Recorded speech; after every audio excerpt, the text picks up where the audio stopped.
চীন নীরবে ও ধারাবাহিকভাবে প্রশান্ত মহাসাগরীয় অঞ্চলে তার সামরিক উপস্থিতি ও কৌশলগত প্রভাব বিস্তার করছে। বাণিজ্যিক অবকাঠামোর আড়ালে নির্মিত হচ্ছে দ্বৈত ব্যবহারযোগ্য বন্দর, বিমান ঘাঁটি ও যোগাযোগ কেন্দ্র, যা প্রয়োজনে সামরিক ঘাঁটিতে রূপান্তরযোগ্য। প্রাকভিত্তিক গবেষণা সংস্থা সিনোপসিসের সাম্প্রতিক প্রতিবেদনে এসব তথ্য উঠে এসেছে, যা আমেরিকা ও তার মিত্রদের জন্য এক গুরুতর কৌশলগত চ্যালেঞ্জ হিসেবে চিহ্নিত করা হয়েছে। 2025 সালের ফেব্রুয়ারিতে একটি বাণিজ্যিক বিমানের মাধ্যমে জরুরি রেডিও সম্প্রচারে প্রথম সতর্কতা আসে, যেখানে জানানো হয় চীন অস্ট্রেলিয়া ও নিউজিল্যান্ডের মধ্যবর্তী বিমানপথে লাইভ ফায়ার মহড়া চালাতে যাচ্ছে। এই ঘোষণার কয়েক ঘন্টার মধ্যেই অস্ট্রেলিয়ান কর্তৃপক্ষ 49টি ফ্লাইটের রুট পরিবর্তন করে। ঘটনাটি ক্যানবেরা ও ওয়েলিংটনের কর্মকর্তাদের মধ্যে উদ্বেগ ছড়িয়ে দেয়।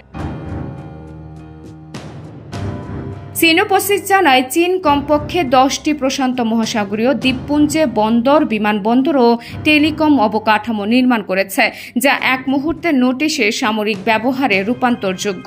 এই নেটওয়ার্ক প্রায় 3000 মাইল জুড়ে বিস্তৃত, হাওয়াই থেকে শুরু করে আমেরিকান সামোয়া ও অস্ট্রেলিয়ার মধ্যবর্তী এলাকাকে ঘিরে ফেলেছে।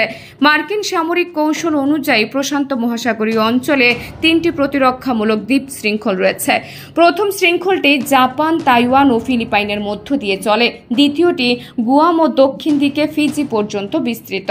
তৃতীয় শৃঙ্খলটি এশিয়া ও উত্তর আমেরিকার মধ্যকার সমুদ্রপথ রক্ষা করে। পশ্চিমা বিশ্লেষকদের মতে চীনের কৌশল হল প্রথম শৃঙ্খলে মার্কিন প্রবেশাধিকার অস্বীকার করা, দ্বিতীয়টিতে প্রতিদ্বন্দ্বিতা এবং তৃতীয়টিতে স্বাধীনভাবে কাজ করা। উল্লেখযোগ্যভাবে ভানুয়াতুর লুগানফিল ওয়ার্ফ বর্তমানে একটি গুরুত্বপূর্ণ দৃষ্টান্ত। দ্বিতীয় বিশ্বযুদ্ধের সময় এটি ছিল একটি মার্কিন ঘাঁটি, যা 2014 সালে চীনা ঋণের সংস্কার করা হয়। এখন এই ঘাঁটি এমনকি বড় যুদ্ধ জাহাজ গ্রহণে সক্ষম। 2023 সালের ডিসেম্বরে স্থানীয়রা লুগানফিল বিমানবন্দরের কাছে পিএলএ নৌবাহিনীর মতো পোশাকধারীদের জমি পরিষ্কার করতে দেখেন। বিশেষজ্ঞরা মনে করেন এই ধরনের কৌশলগত অবস্থানে নির্মিত অবকাঠামো শুধু সামরিক তৎপরতার জন্য সহায়ক নয়, বরং এটি যুক্তরাষ্ট্র ও অস্ট্রেলিয়ার বিমান ও সামুদ্রিক যোগাযোগ ব্যাহত করার ক্ষমতাও রাখে। চীনের এই নীরব সম্প্রসারণ ও সামরিকীকরণ পশ্চিমা শক্তিগুলোর মধ্যে কূটনৈতিক ও সামরিক সতর্কতা বাড়িয়ে তুলেছে।